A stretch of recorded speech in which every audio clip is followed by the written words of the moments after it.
Hey guys, welcome to Fluid Backstage 2015. We're so glad you decided to join us and watch this video.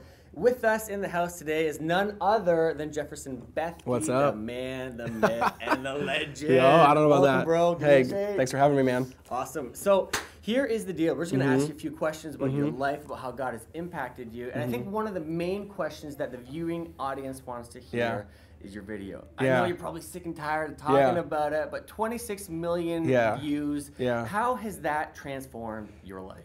I mean, everything really. It's when you have a video that gets that many views, it put me on a trajectory where that was able to, what I do now is what I love. So I can keep making videos, writing, stuff like that. So without that video, I probably wouldn't be able to do what I do. So it kind of did, I guess, it did transform my life to some degree, but it taught me a lot of things as well. But yeah. The plan obviously wasn't 26 million views. Yeah, totally. It was just throw out a video, encourage the body. Not even that. It was just like my friend was bored and I was bored, and so we wanted to make a video that our moms would see or something. So no way. Yeah, there wasn't really any like plan for it even to encourage anyone else past that. We just he makes videos and I write poems, and we were just bored that weekend. So yeah. Had you ever had any? I'll use the word success for lack of a better term, but had you ever had any success with some of your art in the past? Not before that video, no. Because I wasn't like trying to do that. I was just coaching after school soccer at a community center, and I just had written a poem for my college, and so we just put it online. Yeah. So take us through the process of what was going on in your mind as you began to watch the view count grow and grow. What started going on in your heart? Yeah, I mean, it was crazy. It was just so much different stuff. One thing I learned though too is that really God did a lot in my own heart of teaching me about praise a man and critique a man and all these things, because I realized how devastated I was by all these people. It was really good the first couple days, but then after a couple days when something's that popular, then everyone hates it. You know, it's like that cycle of everyone loves it, then hates it. So once everyone started hating it, then it was really hard for me to watch that, knowing that I'm a real person, all these different things. So I was like, it was just really difficult to walk through that. But God just really taught me that, you're only devastated that much by people's critique if you're really addicted to their praise. So he really just taught me about identity and being anchored to him and all that stuff.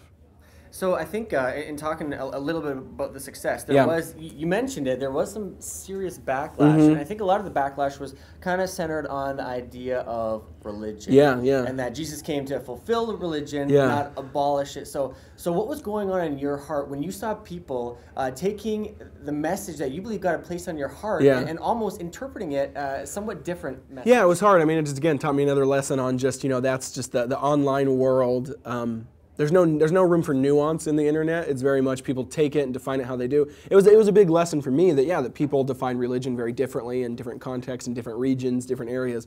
So it was a big lesson to me to define my terms and really and nuance it and stuff like that. So, and it taught me a lot on how to difference between interpreting art or a sermon and stuff like that. So yeah, it was just kind of interesting to watch, I guess.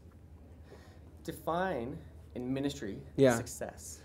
I would just say faithfulness. I think God's more about us being faithful, not successful. And so I would say success is more being doesn't matter what the results are, it's just are you being faithful to who God is, what God has called you to do.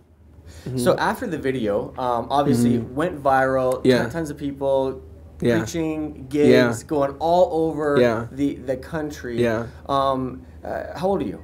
25. 25. Yeah, so I can rent a rental car now. Yeah, it's awesome. There you go. So you're like early 20s at this point? Or? Yeah, I was 22, I think. 22. Yeah. So just graduated college. It was crazy. Yeah. What kept your head from boom? Did you have any pastoral guidance with you during those tours and all that kind of stuff? Yeah, I think it's just really just community, authentic community, having mentors and friends, and really it's just. I mean, it sounds.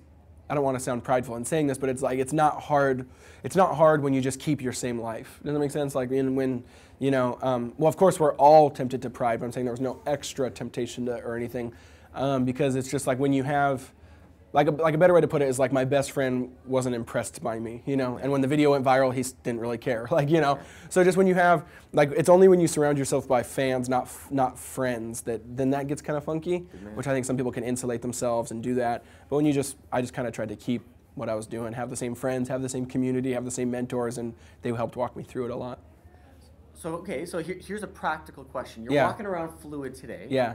What's going to happen if someone comes up to you and says, "Hey, let me take a selfie. Let me." Then I just say, "Sure, let's do it." Yeah. Okay. Cool. Yeah.